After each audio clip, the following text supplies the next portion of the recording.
Hey, what's up, guys? You're listening to the It Takes a Village podcast. I'm Ashley, your host. This is where the struggles are real, the callings are heavy, the kids are sticky. We come together because it takes a village, and this is your tribe.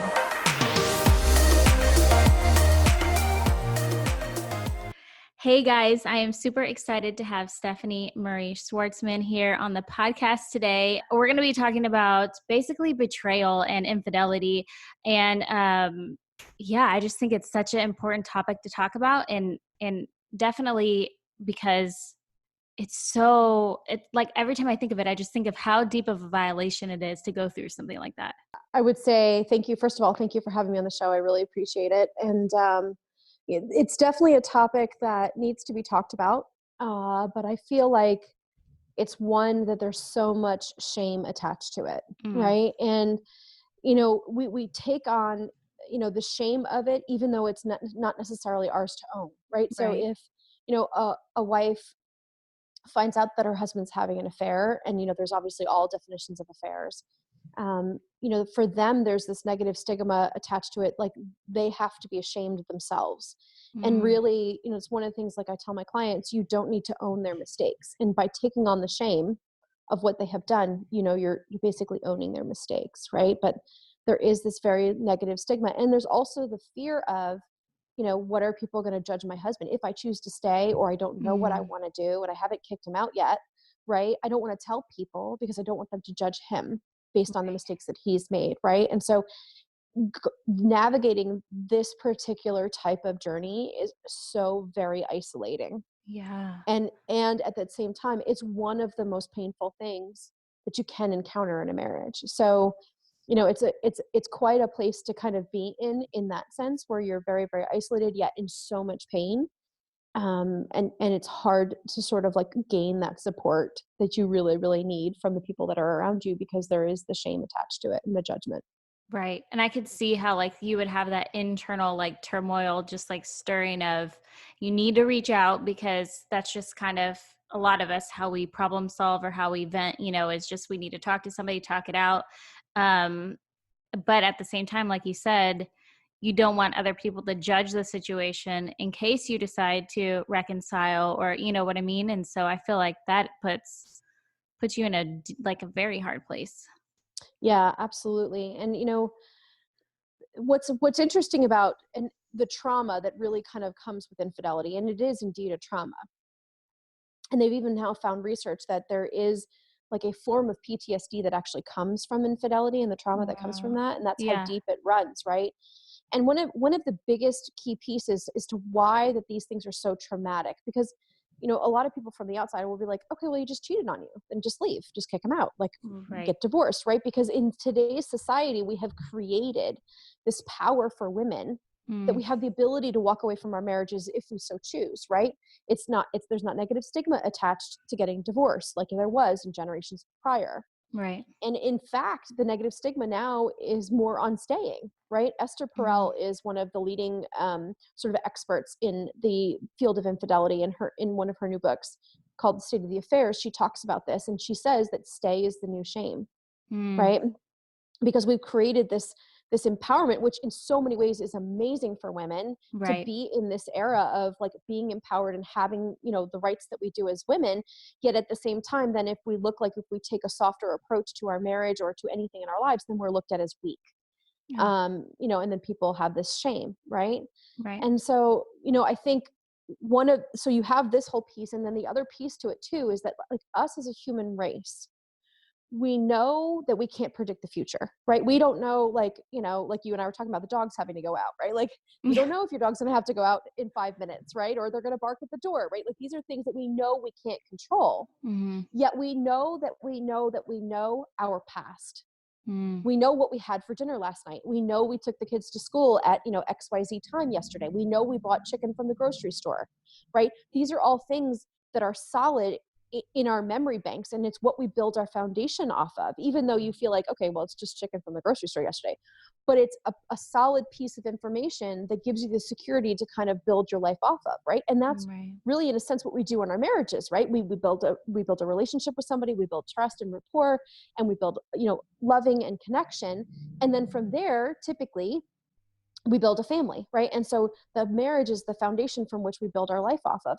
And then, and building that comes from the experiences that you have with your spouse, right? Yeah. It's not only the vows that you exchange on your wedding day, but it's all the experiences. It's getting to know somebody, it's gaining that trust, because the past is something that we know. But what happens with infidelity is you start to question the past.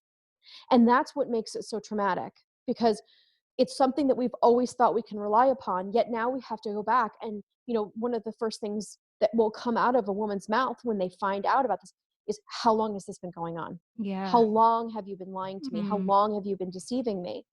And then from there, it's kind of what I call this reconciliation phase, where you then go back and go, okay, so it's been going on for 6 months or a year or, 2 years or however long. You'd be like, oh my God, we were at this party 6 months ago. And remember, he had to take a phone call. Was that really his boss or his coworker, or yeah. was that a woman? And you start to go back and question all Mm, of these things in your past. And in a marriage, there's a lot of togetherness, right? There's a lot right. of memories and events and foundations you've created that you're now going back and trying to inspect to say, was this really real, or Mm, was he already lying then? And that's, in a sense, what makes it so traumatic. yeah. And then the foundation that you've now built is now crumbled beneath you. And I've explained it this way, and a lot of women have kind of this is resonating with them. It's as if your entire world is shattered, but it is now spinning around you like a tornado, and you don't even know like how to take the next step, or like what to pull out of the tornado, or to breathe. You then enter this phase of like literally you just don't know how to function even in a day. Yeah. That gives me anxiety, just like as you're talking about all these things, like envisioning that happening in my life, like just complete, because you do have that security, and then just for it to be gone in an instant is extremely scary. Yeah. Um, so okay, I skipped a couple beats and I wanted you to share your journey because obviously I think this is something that people can tell that you're passionate about empowering moms and women through. Um, but tell me a little bit about your journey and how you managed to kind of navigate that tornado, that chaos, like your foundation crumbling. Yeah. So my story kind of begins a little bit prior to finding out about my husband's affair. And so he had turned 50. He had entered into a really high stress, high demand job.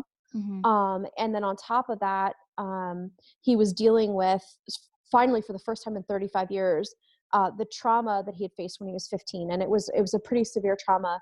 And when he was 15, he didn't get the support and the help he needed to really deal with that. And so at 50, there was a sequence of events that kind of made it all come to light, and he was diagnosed with PTSD, and Mm, then went through the therapies that are associated with that to try and then deal with that. And it led him to this really weird mental state, so kind of like midlife crisis meets this really high demanding job. And mhm. I had just the year prior left my six-figure corporate career to start my journey as an entrepreneur into coaching. And so he felt a lot of pressure for the finances on Right. the house, and so on and so forth. So there was like, it was like kind of, in a sense, like this perfect storm that Oh happened. my gosh. Yeah. And then sort of it slowly started to degrade. He started to pull away from me. He wouldn't look at me.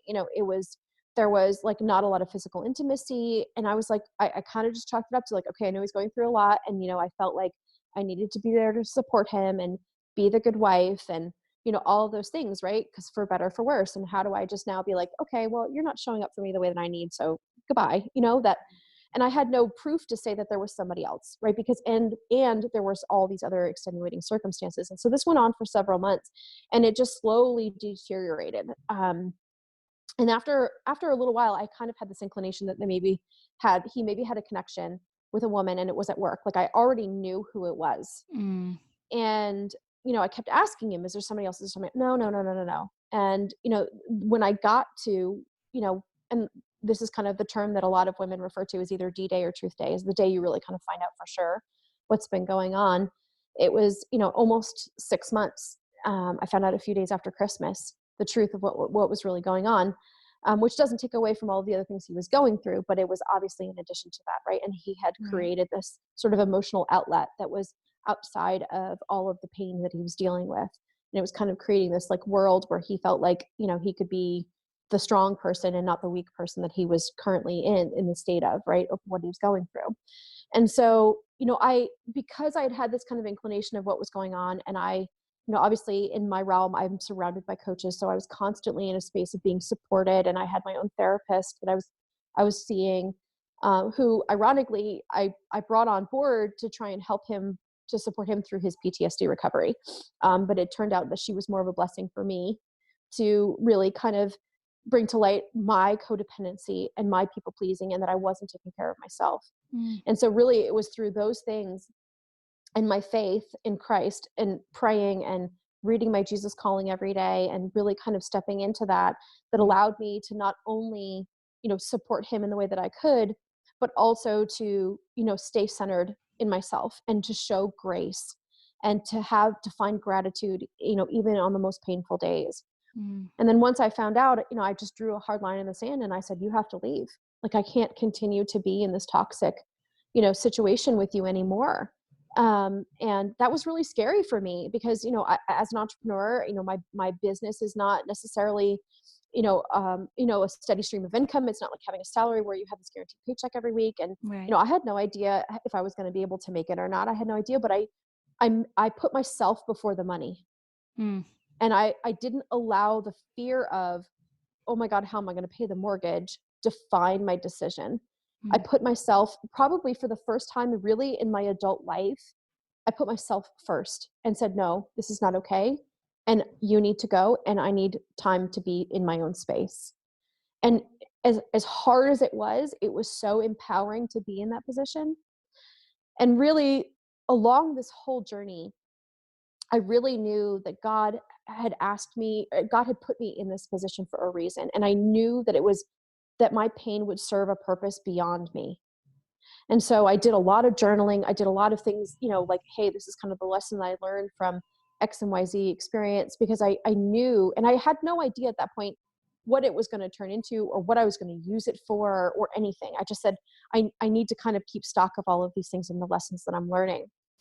And to take it a step further, just a few weeks prior to sort of when this all started to deteriorate, I had read the book, Rachel Hollis's Girl, Wash Your Face. And I was reading the one chapter on alcohol and how she had given it up for a while because she felt like she'd become dependent on it. And God put it on my heart to stop drinking.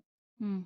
And it was 6 months, like, you need to stop drinking for 6 months. And it was a very clear message that continued to sort of come to me over the next coming weeks. And I finally decided to listen and step into that. And I even did a Facebook Live. You can go back and find it. And I said, I don't know why I don't know why God is asking me to do this. I don't know, what the purpose to this is, but I just know that I have to obey. Mm. And it was literally just a few weeks later that my marriage started to deteriorate and these events started to unfold.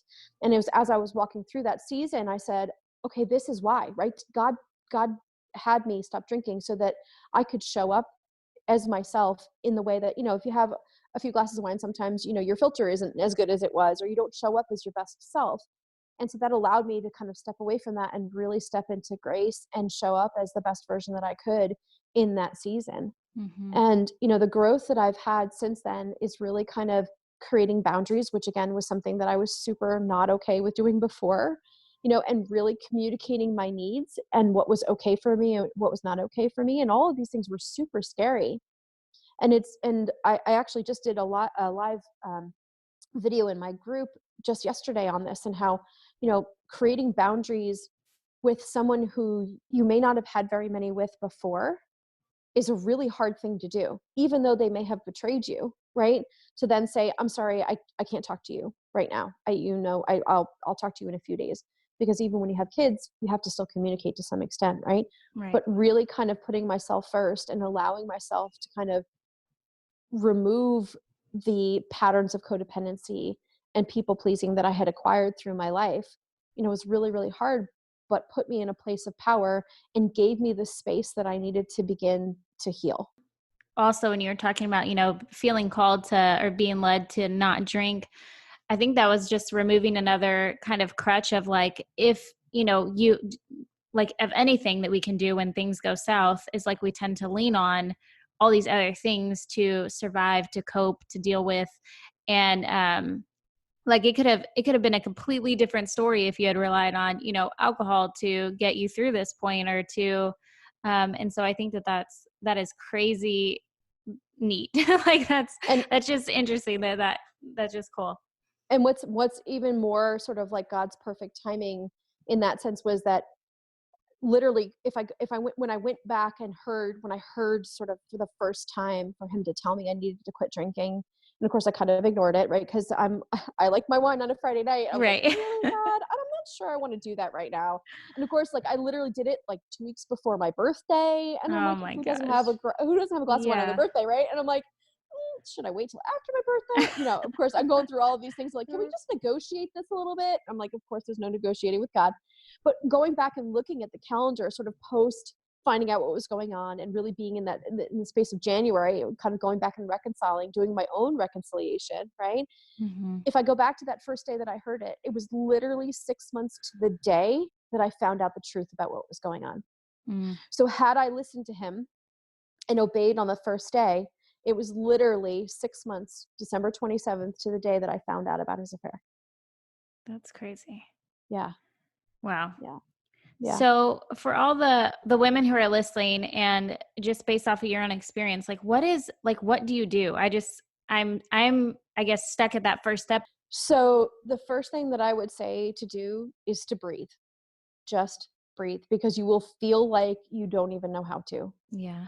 And there's like I actually have on my website a free sort of guide that sort of steps you through sort of like the 5 key things that you really kind of need to know right after finding out about the husband's affair. And number one is staying centered, having a grounding practice. And I talk about more of that, and I have even a video series that kind of goes along with that, right? Just deep breathing and staying centered and knowing that even though you feel like everything is falling apart and you have no idea how to even function right now, you're okay. Yeah. Everything is okay. Everything's going to be okay. And, giving yourself that space to stay grounded, and making sure you keep your inner circle small because when you're in so much pain you want to reach out to everybody, and a lot of people don't, right? A lot of people just say I'm not going to tell anybody, but then there's the opposite where people just like they call everybody and they're like, oh my God, I just found out my husband's cheating on me and all those other things. And what you'll find is there will be people that you will think you can rely upon that will not be there, Mm. right? The people that are closest to you that think, oh, they're definitely going to be there for me. It could even be their family, and Right. they completely check out on you. And that just adds another layer of betrayal and hurt on top of what you're already feeling. So really kind of making sure that you're choosing the people that are going to be in your circle that are not the people that are going to judge you, right? Yeah. That those are the friends that are going to be there for you no matter what. Mhm. And really making sure that you're not owning his mistake, right? Don't attach the shame and the mistake that he's done to you.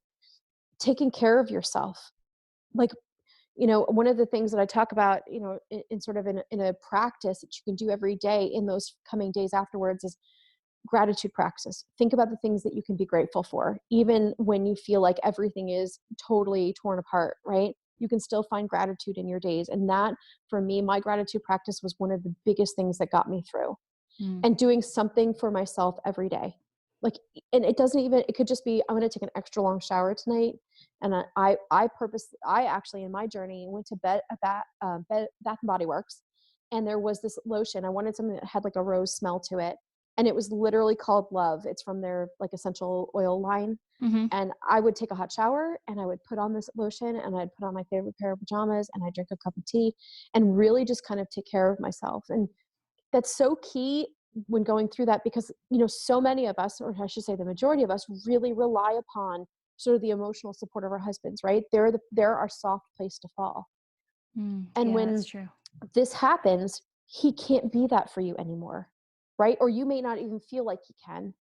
So you need to create your own soft place to fall, and whatever that looks like for you. Maybe it's listening to a certain type of work, music, a playlist, or for me it was worship music that really kind of helped me stay centered and brought me back down into a place of being grounded in gratitude and being able to show up in grace. And so, you know and maybe especially for moms, it's hard for us to focus on ourselves, right? We want to focus on the kids and everybody else. And one of the biggest things that I see happen with women who especially those who have been given the choice of whether or not they can stay or go, right? Because a lot of husbands walk in and say, I'm having an affair, I'm seeing this other person, and I'm moving out and I'm going to go be with her. Then your choice is taken away from you.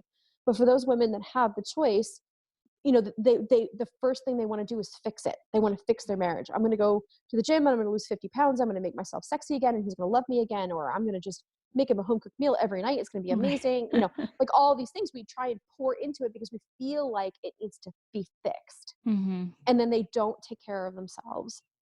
And what I'd love to invite women to see is you need to flip that script and you need to take care of you, Mm. because you eventually need, if you choose to stay, you need to show up as your best self, right? And another quote that Esther Perel says is like, if you choose to stay in your marriage and work it out, the both of you have to decide what your new marriage is going to look like, because your old marriage is dead and you can't go Oh, back to that, right? yeah. And Mhm. if you've only poured out and poured out to everybody else and you haven't taken care of yourself, who are you going to be in your new marriage? So that's another reason why really taking care of yourself and, focusing on yourself and making yourself one of your top priorities is so, so key during that time. Yeah. And finding good support for sure. Yeah, those things, especially, taking care of yourself, I feel like that comes up so much, especially once you become a mom, because that's like the first Mm, thing to go.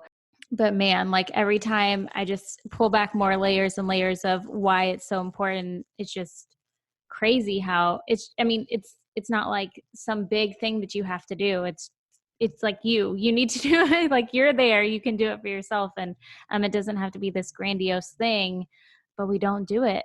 And yep. it's powerful in so many different situations. And I'm just like, wow, I can totally feel all those feelings.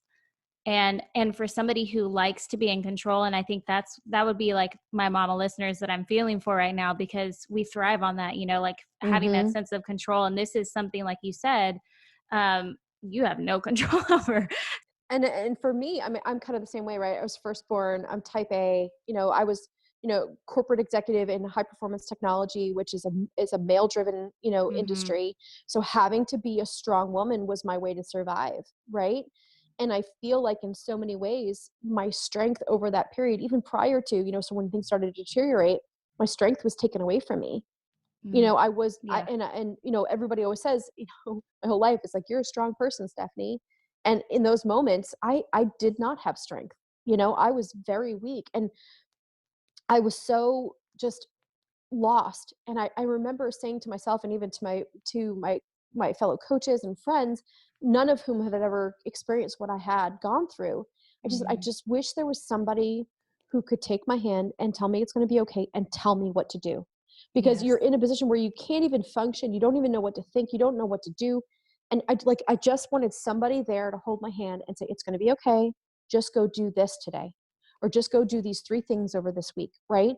And really just have somebody there that can guide me. And it wasn't until I was 3 months post my truth day did I really step into this this coaching niche and Hmm. say, no, I'm going to use this pain for a purpose and I am here to help these women Hmm. get through this period and help them grow, to really heal from that infidelity and then help them grow. Because post infidelity, whether you choose to stay or go, or you don't have a choice and you're going to grow on your own path, you're not going to be the same person you were before. And you need to then decide, who are you going to be, right? What kind of future do you want to create for yourself? Yeah, I mean, moving forward is like your only option. Right. Yeah. Yep.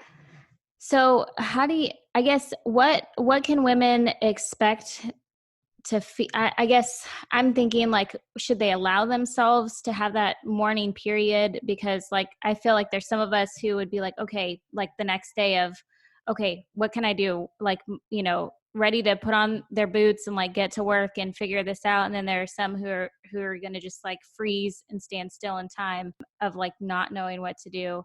Do you think it's healthy for us to give ourselves kind of space to digest everything? Well, so I would say absolutely everybody needs to go through a grieving process, because in a sense, you're mourning the death of something that you had, Right. right? And like I said earlier, even if you choose to stay in your marriage, it's not going to be the same marriage, right? You're mourning the death of what you had and your Yeah. hopes and dreams and and the trust that you had, right? It's all shattered in one instant, right? And so, Mhm. it's in a lot of in a lot of senses, the grief process that you go through post infidelity is the same grief process you go through when a loved one dies. Yet Mm. that person is still alive, which almost makes it harder, Right. Yeah. right? So, and I had my coach, who is an amazing, amazing woman, tell me after I found out about my husband's infidelity, and I had a session with her, and I was just beside myself. And she said, "Stephanie, you need to allow yourself the dignity of your process." Mm. Right?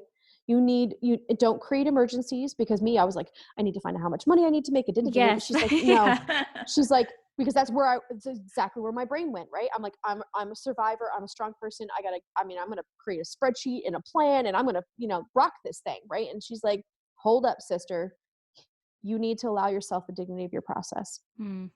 And that was probably one of the biggest key pieces of advice that I got along my journey, Yeah. because it allowed me to slow down. I gave myself permission to hurt and to grieve and to feel instead of putting it away, Yeah. because that's what we want to do, right? Right. Like, okay, well, tomorrow I got to get up and the kids still have to go to school and I still need stuff from the grocery store and I'm going to go to the gym and right? And life still goes on 100%. But in that process, we can still grieve. Yeah. And so, that's why for me in my coaching, I have sort of two separate programs. One is healing, where I allow you the dignity of your process. I help you through that grieving process, right? And then the second is the growth, where you're finally at a point where you're like, okay, I'm relatively healed, right? Because that healing does take a long time. It's not like, 6 weeks and you're better, right? Right. It's a long process, especially if you choose to stay together. There's a lot that goes on afterwards, right? And then, then there's the growth phase where you're finally like, okay, I'm kind of fully functional. I'm not overwhelmed by this every day. It's not totally consuming me.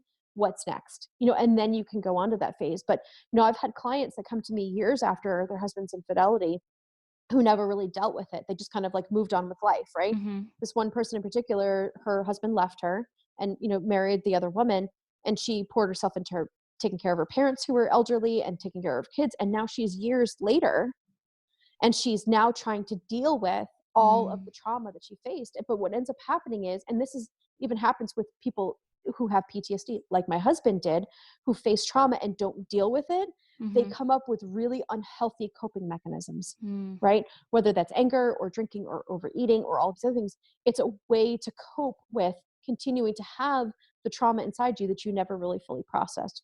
So I'm 100% an advocate of really allowing yourself the dignity of your process Yeah. before trying to do anything. And that's even making a decision about your marriage. Right. I was going to say that came up as soon as you started talking, was it would probably not be a good idea to make decisions, especially major ones, when your emotions are just like Right. all over the place.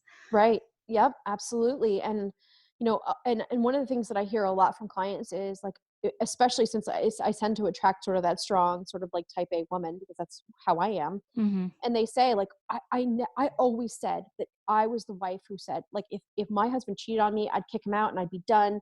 And, he can go, Right. take a short leap, flying leap off a short bridge, or, whatever phrase you want to use. Right. And then they come to me and they go, but I'm not sure now. Does that Mm. make me weak? Like, what's wrong with me? Why do I feel like I can't just kick him out? Like, why do I feel like this is not what I really want? Like, am I just being codependent? Am I not being the strong person that I want? And what I always try and tell clients is, it's, you still love them. The love Mhm. is not gone, right? But now you have an equal amount of hurt.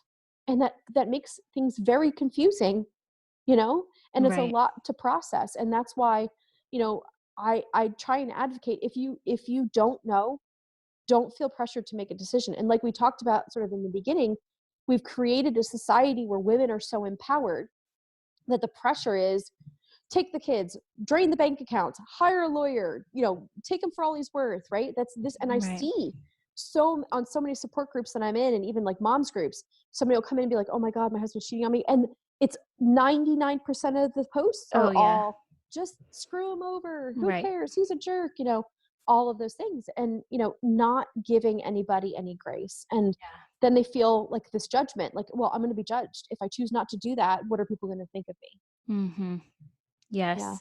And I think that's what I love so much about, especially hearing you and all that you have to share and your journey and kind of your perspective on it is I want that for the mamas that are listening who go through this sort of thing, which is why I was super excited when I, connected with you and we talked about having you on, is that we need somebody to walk alongside us through this, not Yeah. to just sit there and bash on our husband, because I mean that happens even when women say like, oh, I had a fight with my husband, and then here come the troops and they're ready to like, Mhm. I mean, and it's Mhm. good heartedness, but it's not helpful to anybody. And so I think that what you have and what you've created is like a safe place for, okay, if you want to work through this and like do that journey, like I'm here for you. If you want to continue on without this person, I'm here for you. And I think that that is super super important in anything actually, but like especially in this scenario, that you just have kind of like a soldier to stand beside you and be like, it's going to be all right, like either way we're gonna, like, Yep. you can get through this. Yep, absolutely. And what's interesting is once I started to really share my journey publicly, I've had so many people come to me and say, "Yeah, my husband cheated on me 20 years ago and Hmm. we worked it out." Or, I mean, just the other day, I had somebody who they seem like they have an amazing marriage and they have like all these kids and they're so happy. And she's like, "Yeah, in the beginning of our marriage, my husband cheated on me." And I was blown away. I was blown Hmm. away. I was like, "Wow, them?" Like I never, and so you never know. And that's the other thing, people suffer in silence, like we talked about, right? And out of, these days with sort of the very loose definition of infidelity, right? Especially with the internet age and all these other things, it's like 60 to 70% of marriages can experience some kind of infidelity Mm. along their journey. And what's interesting, even on top of that, is that 70% of them who experience it choose to stay and work it out. Wow. But I most didn't people even do it in silence, right? And then Yeah. they come back later and say, "Yeah, my husband cheated on me 10 years ago, or 5 years Mm. ago, or 20 years ago, or whatever." And they say, "Oh, I wish I had somebody like you back then to really kind of help me through." Yeah, And because gosh, so glad we're yeah, talking about this now. yeah, yeah, yeah, for sure. So before we run out of time, I would love for you to share where everybody can find you and connect with you, and if they're listening and they can relate and they need somebody to work through them, with this in this situation, how can they contact you? Yeah, so really one of the key places that I spend the most of my time is on Facebook. So you can find me personally, follow me on Facebook. It's Stephanie Murray-Schwartzman. And I think, if I'm not mistaken, I'm the only Stephanie Murray-Schwartzman on Facebook, if you hyphenate the last name, because it's a beast. I'm also at Coach Steph AZ. That is my Facebook page and also my Instagram. And I also have a website, like we talked about earlier, with the 5 key things guide and the video series that comes along with that. And that's on my website at coachstephaz.com. And Okay. my email is also coachstephaz@gmail.com. And so whichever way, works for you to reach out to me, please feel free to reach out to me. And I also have a free support group that I go in and coach once a week on topics that come up. I mentioned it earlier. Hmm. And that's Infidelity Healing with Grace and Gratitude. And so that's a closed group. Nobody can see who's in it, but you can go ahead and join us. We're almost about 100 women right now, and it's super supportive, and it's a place for you to be able to go and get support and vent, or my admin and I are in there kind of posting inspirational things to try and sort of help them through as well. So Oh, those are great. Okay, I'm going to make sure yeah, to post those in our show notes and then everywhere basically that I share this episode so everybody can find yeah, you. yeah. Thank you, Stephanie, for coming on. Thank I'm so you. grateful for you sharing your story and really, I mean, some really good tips for just taking the initial step when you're, and even a little bit after that, when you go through something like this. And I hope that uh, women who are listening take the opportunity to connect with you so they don't have to be one of those women who deal with it 10, 20 years later. Absolutely. And just know that you're not alone and you don't have to be alone. Hey guys, I hope that episode was helpful to you. Just know that you don't have to go through something like this alone. Take advantage of the resources, take advantage of Stephanie's groups, get involved, find a shoulder to lean on. Even if it's somebody new that you find virtually online, there's nothing wrong with that. There's nothing wrong with sharing your journey with others and letting others who have been through something similar pour into you, because I guarantee they want to do that for you. Y'all share this episode out, because this is one of those things that we don't know who's going through it until we say something. And even then, even when we share something, it could give life to somebody else that we don't realize needed to hear it or needed the resources, needed the help, needed the community. So make sure you share this episode. Again, you are all brave, strong women, and it is okay to need a community like this podcast is named. It takes a village, and take advantage of that village, you guys. All right. I hope you guys have an awesome day. I'll catch you later.